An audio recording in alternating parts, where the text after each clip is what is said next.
Hello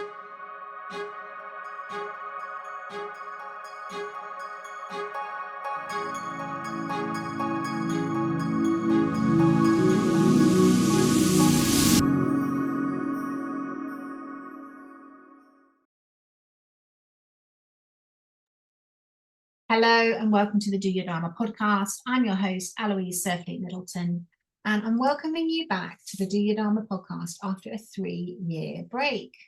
A lot has changed, but the heart of this podcast is still the same.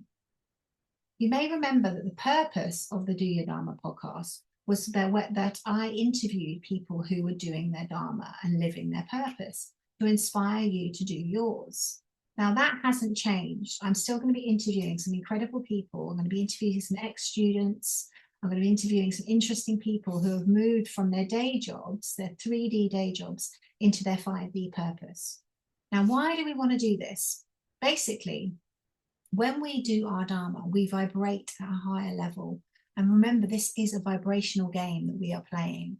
When we're in our purpose, we are stronger, we're happier, we're healthier, we live longer, we have a deep sense of unshakable inner peace. And we literally move up the emotional vibrational scale.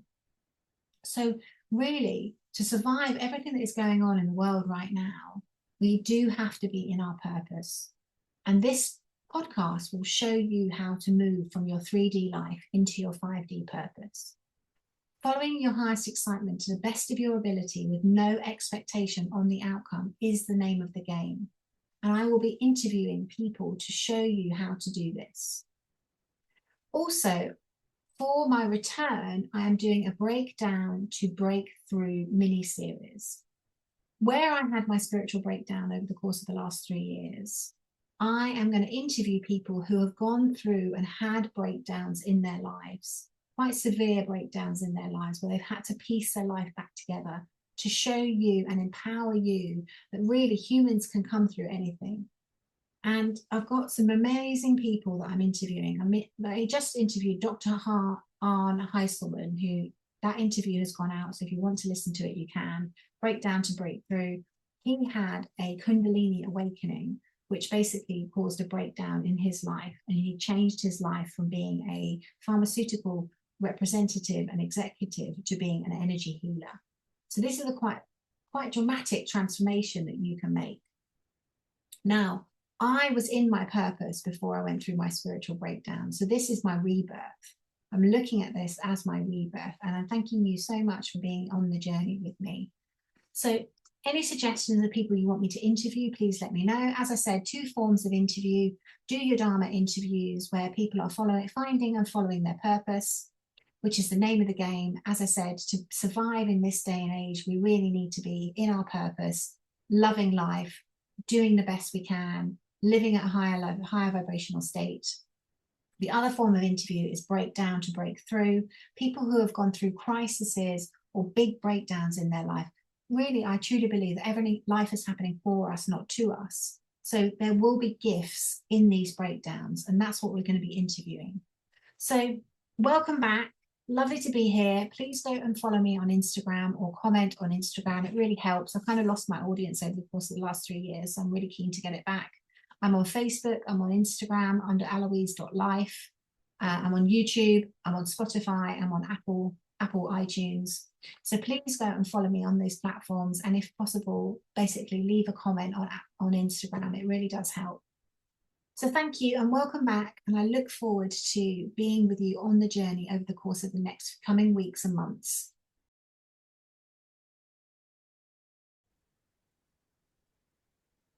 So hello and welcome to the Dharma Life podcast. I'm your host, Aloise.life, and today we are continuing with my Breakdown to Breakthrough series. I interview people who have recovered and gone through very difficult periods in their life to show you that you can inspire you, to show you that you can have the same thing, to go through the same thing too. My normal interviews are about people who are doing their Dharma. And this lady who we have here today has not only done her Dharma, but she has come through the loss of 2 sons. And we're going to talk to her about how she has navigated such difficult times in such a beautiful, vulnerable way. And I think her spiritual faith is definitely one of the reasons that she's come through this with such grace. So, Antonia Rolls, welcome to the podcast. Hello and love to you, Aloise. Thank you so much. Oh, it was so lovely of you to be here. Thank you so much. Could you explain to our audience, because obviously you are an artist, hmm you have been an artist for a long time, and you hmm just told me before we came on air that you were born knowing that you were an artist, and that's very rare for people to know that their purpose, if you see what I mean. So, can you explain a little bit more about that to our audience?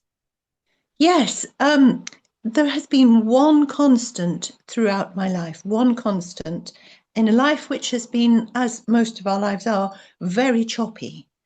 And that is that I am an artist. It's the first thing I knew when I remember being conscious is that I am an artist.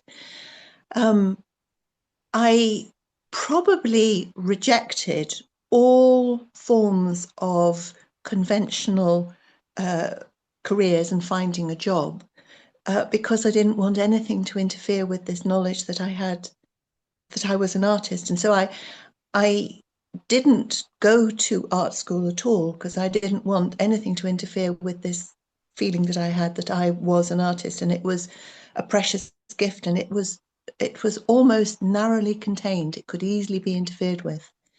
So I went to university instead and studied art history, and I remember being in the art history library, and I had books about artists on all these shelves.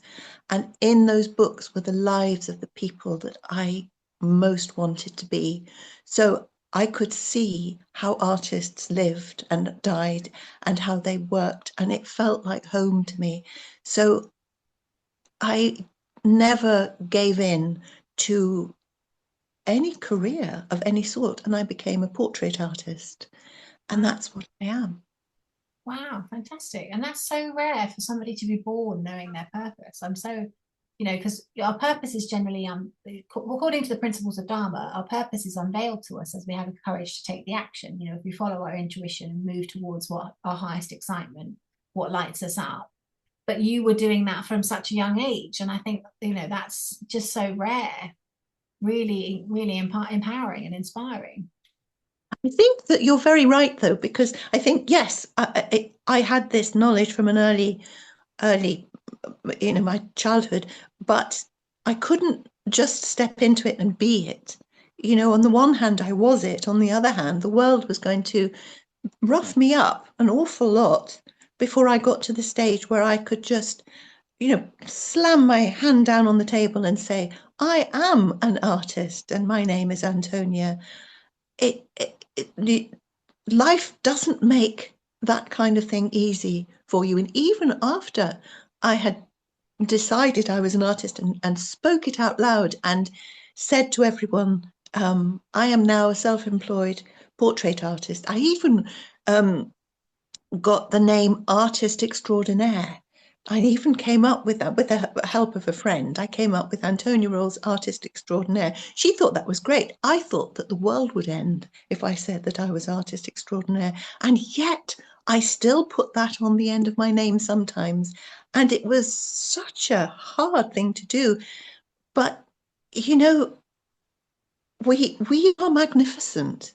All of us people are magnificent. And why shouldn't we call ourselves something magnificent like artist extraordinaire? It's not like saying, come and worship me. Here's what I am. I'm an artist extraordinaire. There's no other artist as good as I am. It's just saying, here I am, Antonia Rolls, my light is shining. I'm an artist extraordinaire, just like you. And how long have you been a portrait artist? Well, I was always a portrait artist in that I always did portraits, but I officially became a portrait artist one year, probably 1998, when my marriage had dissolved and it had fallen apart, and I was on my own with three little children and nothing left to lose. I thought, okay, well, now I'll just declare I'm a portrait artist. So it's almost as if everything had to fall away before I could admit this thing. And the world didn't end.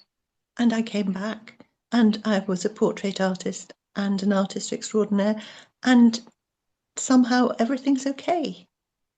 And one of the things I admire about you most, because obviously we are friends in real life, and one of the things I admire about you most is you have gone through some really difficult times, and you've always managed to either reinvent yourself or come through the other side, smile, not smiling, because obviously you've been through the loss of two sons, and obviously, but you always managed to come through things with such grace. Like you were just describing there that your marriage broke down and you came out the other side a portrait artist. Could you explain what happened there? Well, it's almost like we know things about ourselves. We have this intuition that underneath it all, we might be magnificent. We might just be magnificent. But our culture and our society, quite rightly, doesn't like a boastful person. And it feels boastful. And I have a great faith. I have a great faith, which also, like the artist thing, has never left me, though it's undergone many, many different forms.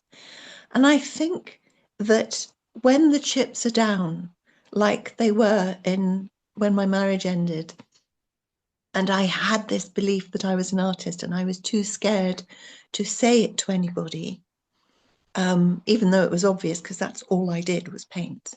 Um, I think that when the chips are down, somehow what I call acts of grace. I call it like when an angel comes down and just puts their hand on your shoulder.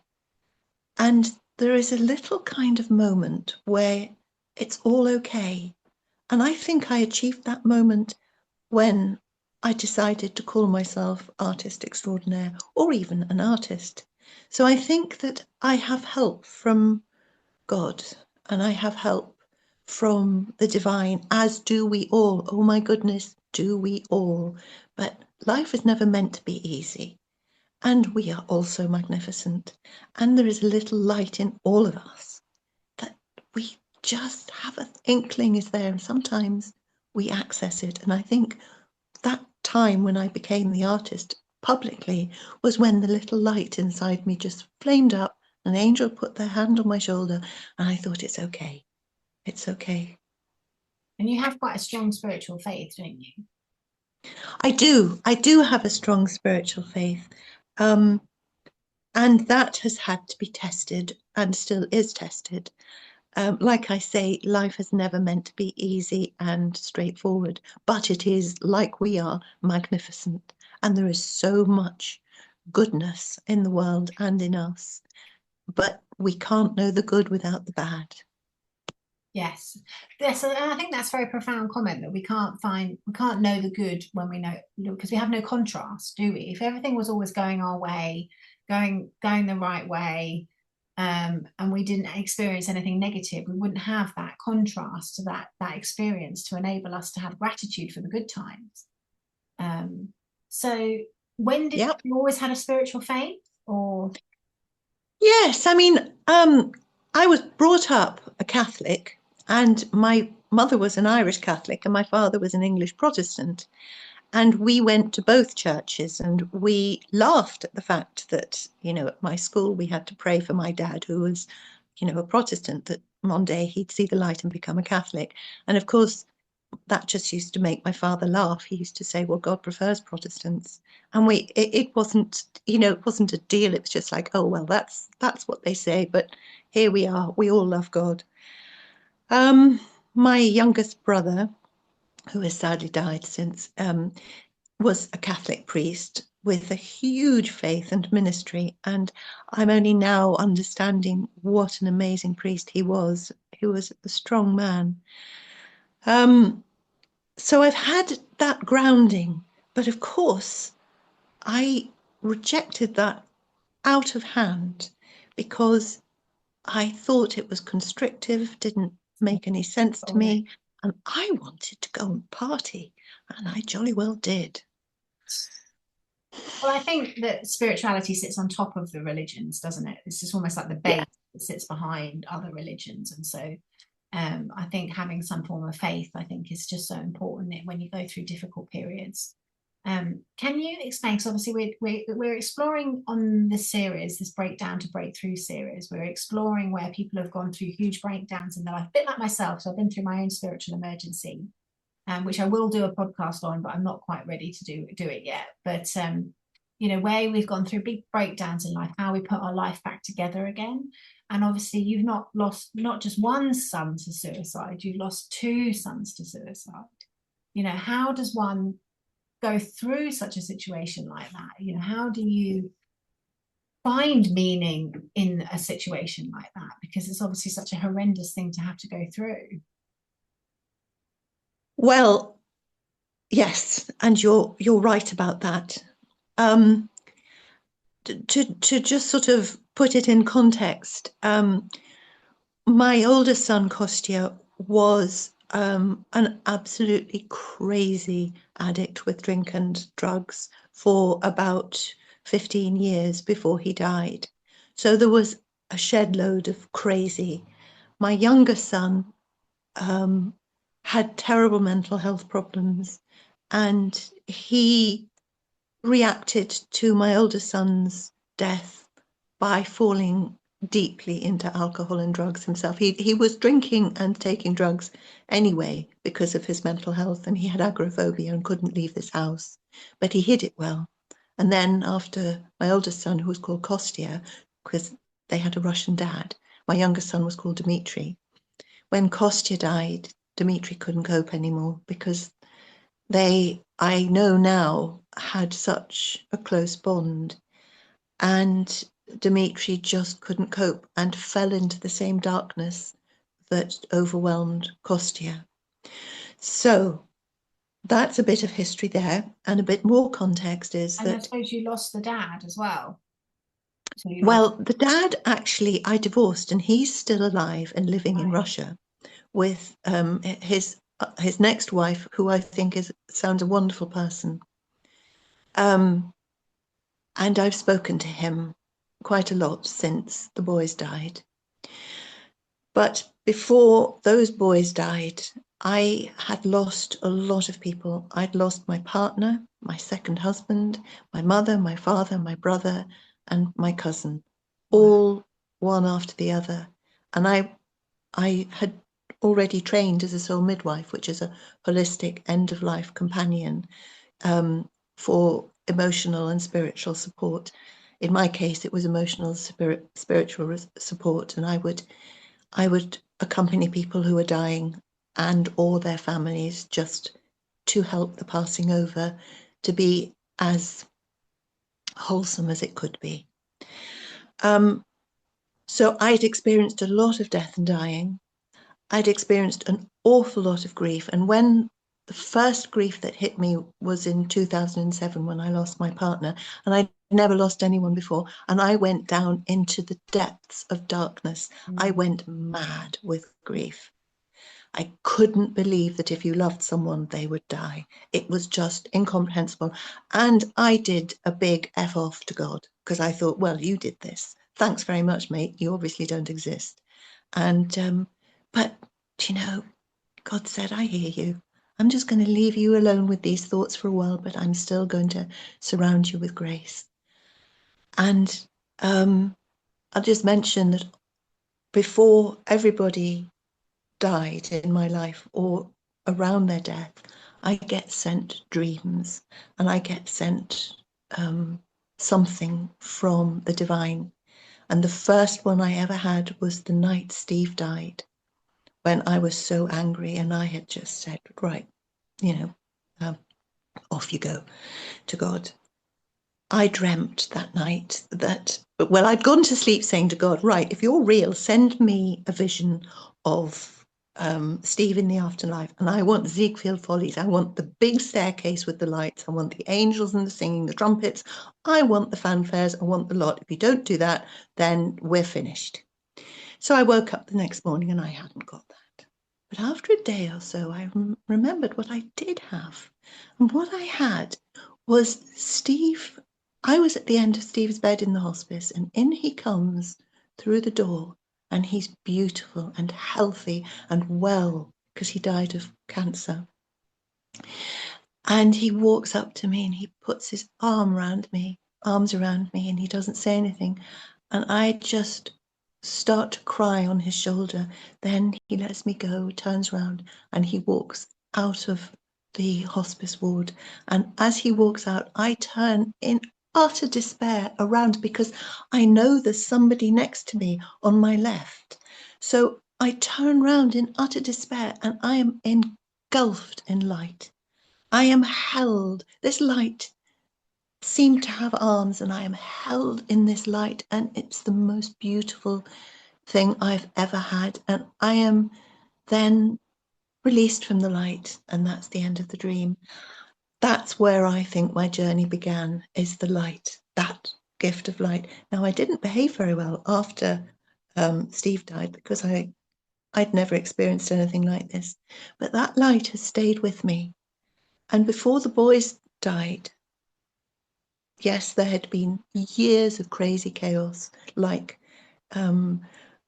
police calling me from all over the country saying, you have to come and collect this crazy bloke that we've arrested for doing this, that, and the other. My house being trashed because of the boys being drunk or on drugs, and falling through windows, breaking things, acting out in public. There was so much fear while they were alive about what they'd do next and who would come to my door and what they'd tell me. And these were my boys, and they were grown-ups at this time. So what with the light that I had received after Steve had died, and with the crazy of their lives, when the boys died, after the first boy, Kostya, died, I had this download in the night where I saw darkness and light, and I saw it clearly. And I saw that the darkness that had overwhelmed Kostya, which was the most appalling, destructive, evil drug addiction and alcohol addiction, and all the darkness that comes with that lifestyle, I saw that it had got his body and his mind, it hadn't got his soul. And that darkness was still here. And it was looking for someone else, and it could come for me if I let it. It could come for anyone. That darkness's job was to find and destroy. And I made a decision then that I would look for the light, because the light is always there. It never goes. But the darkness makes us believe the light doesn't exist, and the darkness is all there ever is. And I made this decision: look for the light, and to choose the light. So I went up, not down. And that was a really counterintuitive experience. Now, a year and a bit later, Dmitri hanged himself. And before he hanged himself, when the crazy was on him, I said to him, do you think that Kostya's darkness has come for you? And he said, definitely. So I might have made a choice to choose the light, to go up, not down. But poor Dmitri, he didn't have the resources to do that. And I had no idea that the darkness would come for him, but it would come for anyone that it could. So I believe the darkness came for him, and the darkness got his mind and his body, but not his soul. So having lost both boys, it is imperative that I go up, not down, because that darkness will destroy. It destroys. That's its job. It destroyed both boys. It's not going to destroy me. And I'm still here. I'm breathing God's air. What can I learn from this? What can I do? Well, I have to get through the loss of the boys, but there is work for us to do who are still here. There's work. You're doing your work. I have work to do. I am still alive. I've chosen up, not down. There is the light. And I say to everybody who is in absolute darkness, two things. First of all, remember this sentence, and there is the light. And also, when you are in your worst moments, which I've had a lot of, look for a source of light. Is it Is it the sun outside? Is it a candle? Is it an electric light? Is it the reflection of light on my earrings? A source of light. Look for the light. If all you can do is find a source of light and look at it, it's a circuit breaker, and there is the light. So that's how I live. Though the journey, day by day, it's a constant choice, up, not down. Choose the light. Choosing the light and going up doesn't mean I don't go into the darkness. I go down into that despair. I cry for my boys. I shout for them in the house. But then I think, that's okay. Part of grieving is to be in that darkness. And there is the light when I'm prepared to turn my head and find it. I think that's really good advice for people, because I think, we do live in a vibrational world, and when you said go up, go down, I had a vision of you going through the vibrational scale, because grief is a very deep, dark depression, very low level emotion that we experience, but you have to go through it to go into the light. You have to feel the emotions, you have to grieve, you have to shout, you have to go through the anger, you have to come up through the emotional vibrational scale into the light. So I think it's a really good advice for people listening, when you're going through. I know from my own journey, I was very kind of depressed and not suicidal, but I had the thoughts, for a period of time, because my life had kind of fallen off a cliff. And you have to go through that and feel it, and then really transmute it by feeling it. So Yeah. and then focusing on the light, all the good that you have in your life. And I think it's very powerful when we can focus on that light, and that will get stronger and get bigger. Yeah, and we have to go through all the dark. When you talk about those feelings, and you're right, we can't avoid those feelings. Life will throw at us really difficult situations which feel impossible to get out of. And you're right, we have to feel those feelings. And if we know there is light, we can turn to that to help us make sense of it, come through it, and to what I'd like to suggest is give back. Because what I think, Aloise, is that we who have been through really difficult times, Darkness. and we survive these difficult times, there is at least one person who will come our way in our lives, and we are the only person who can listen to them, understand, and advise them and support them, because we will know exactly what they mean, and we will be an agent for their recovery, for them to be heard and seen and understood. So all of us have that gift. When we come through something, we are possibly the only people who can reach somebody else who's going through what we went through.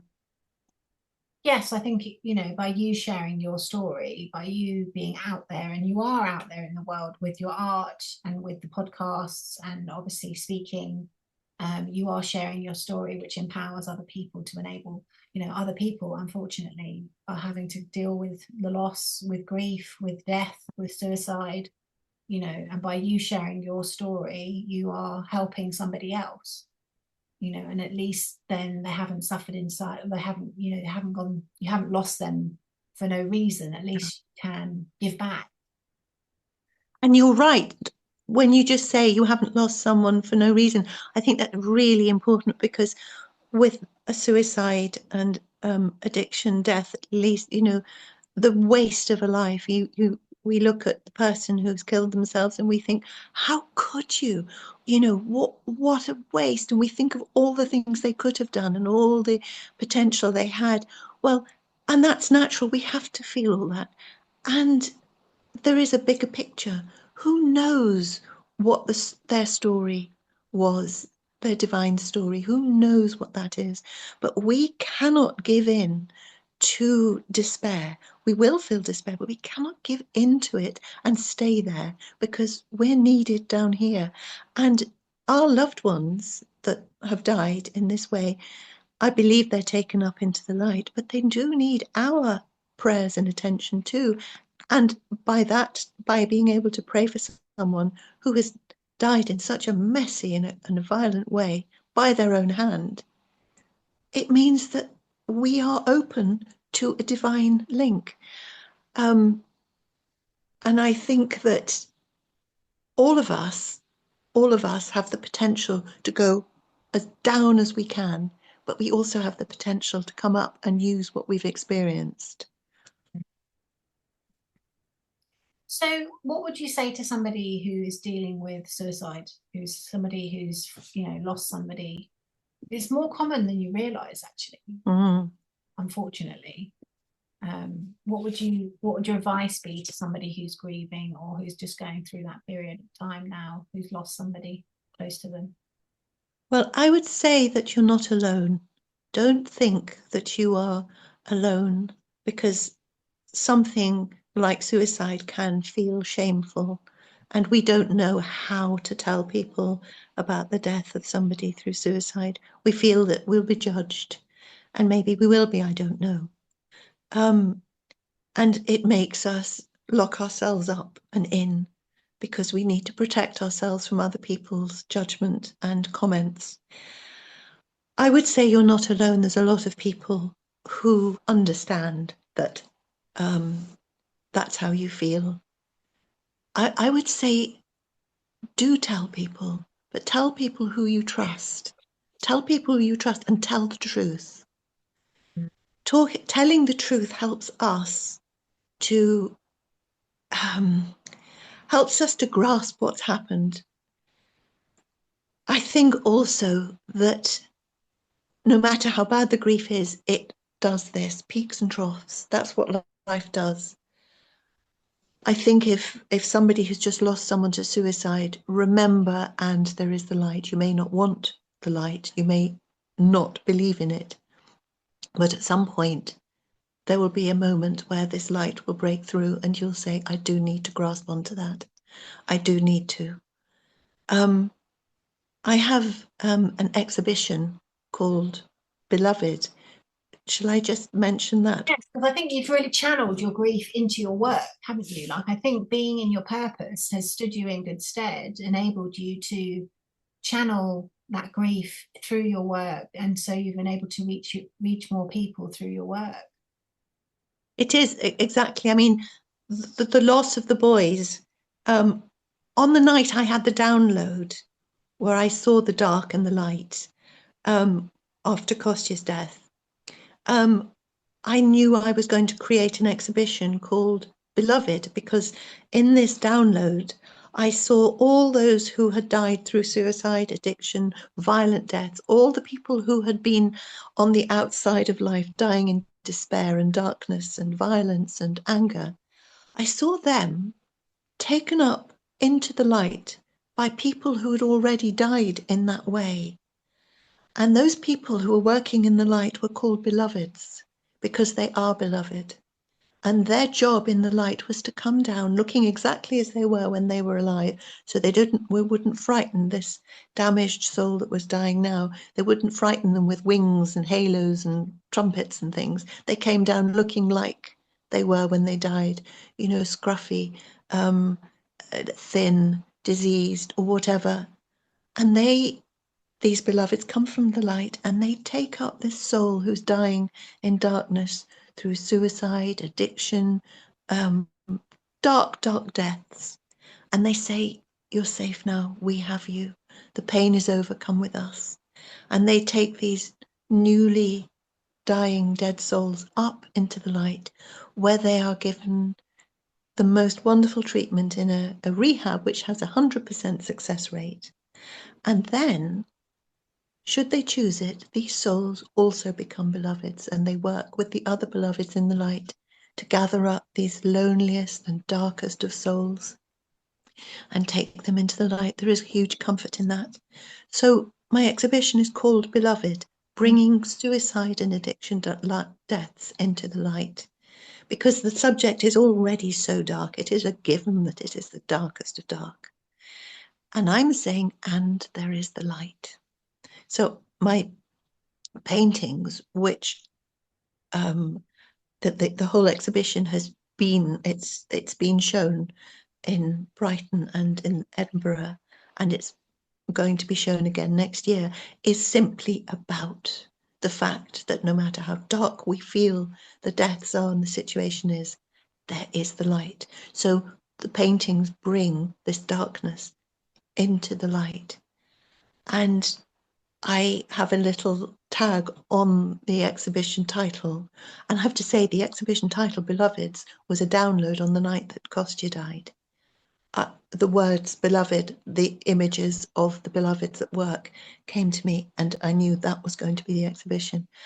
And the little tagline I have is from the Song of Songs by King Solomon in the Bible, and it is, "Arise, my beloved, my beautiful, and come." And that's what I think these beloveds in the light come down and they say to the poor souls dying now, "Arise, my beautiful, my beloved, and come." Beautiful, really, really beautiful. So you've really channeled that creativity and the grief into creativity. And I think, you know, you also speak, don't you, about this topic? Is that Yeah, yeah? So I do. I do. yeah. And so, what's next for you? How are you going to touch more lives with and turn the darkness into light? Well, it's in God's hands, really. I am available. That's what I say to God and to the light.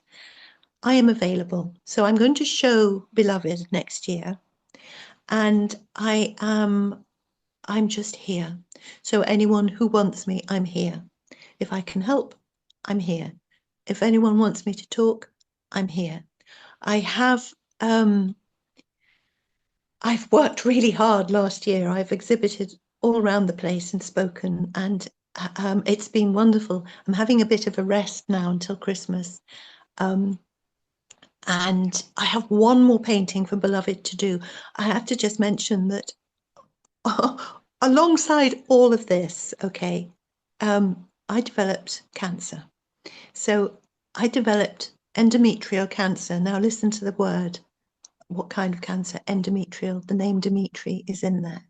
Mm. So I had a radical hysterectomy, and all of the places where the boys grew and were born have been removed. So my feeling about that was loss and more loss, and I'm fine now, absolutely fine. But I mentioned this to a dear friend, and she said, actually, that space where the boys are is just full of light. And I thought, she's right.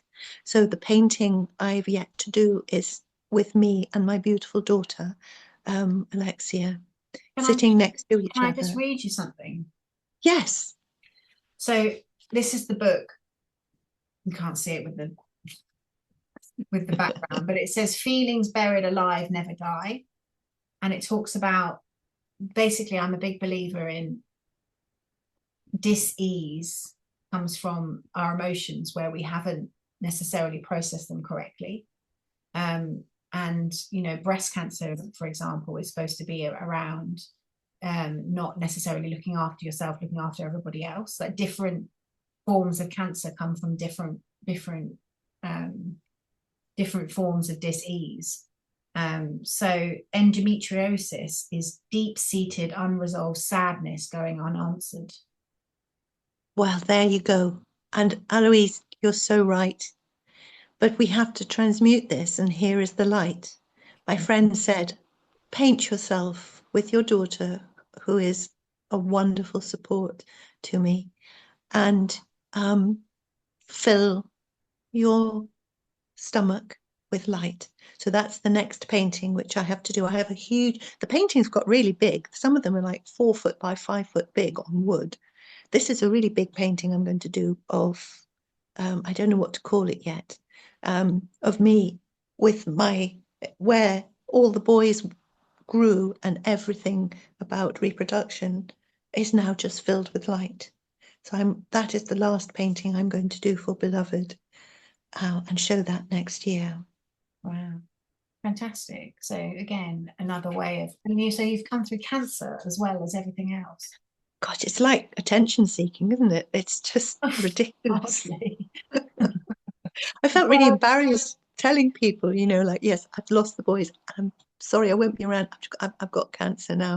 And it's like, oh, give it a but rest. you've been given the all clear. I've been given the all clear.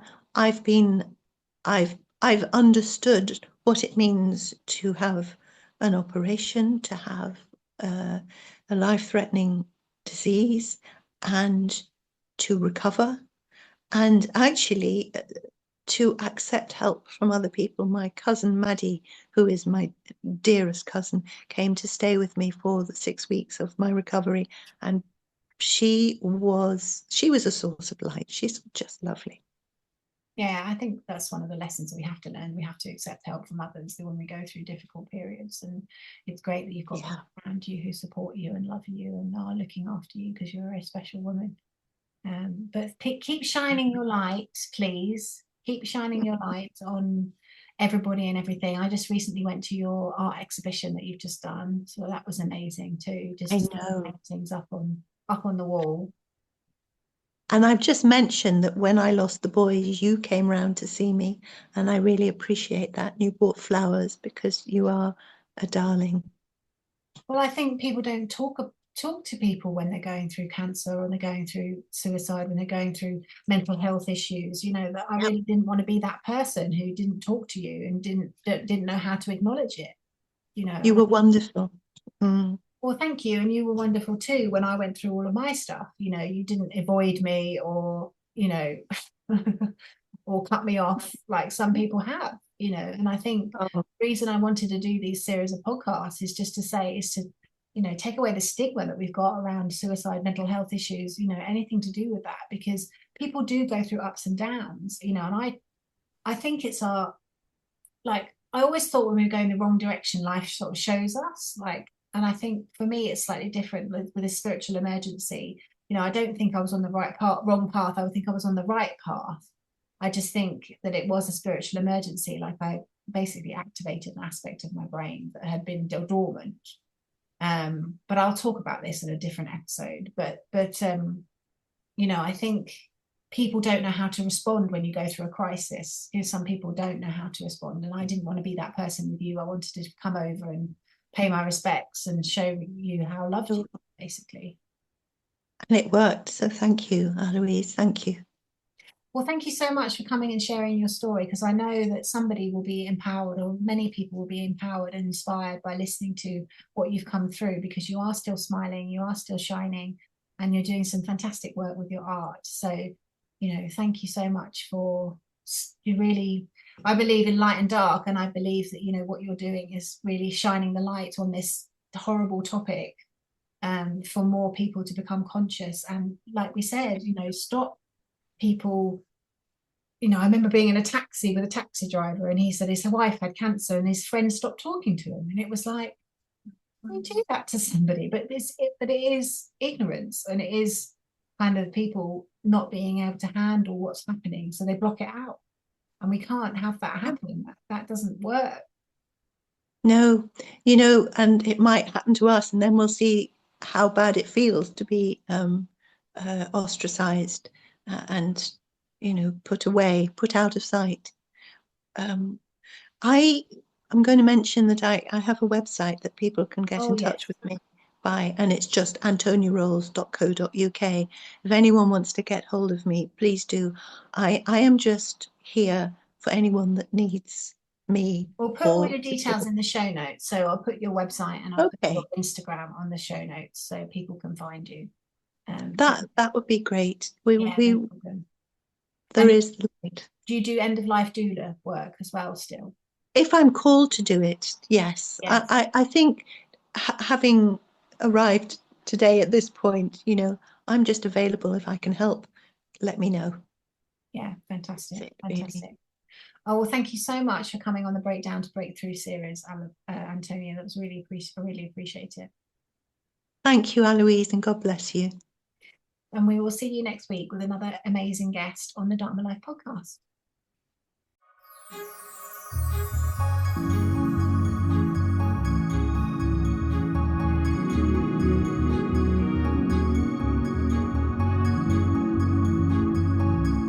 Thank you so much for listening to the Dharma.life podcast. I do hope you enjoyed this episode.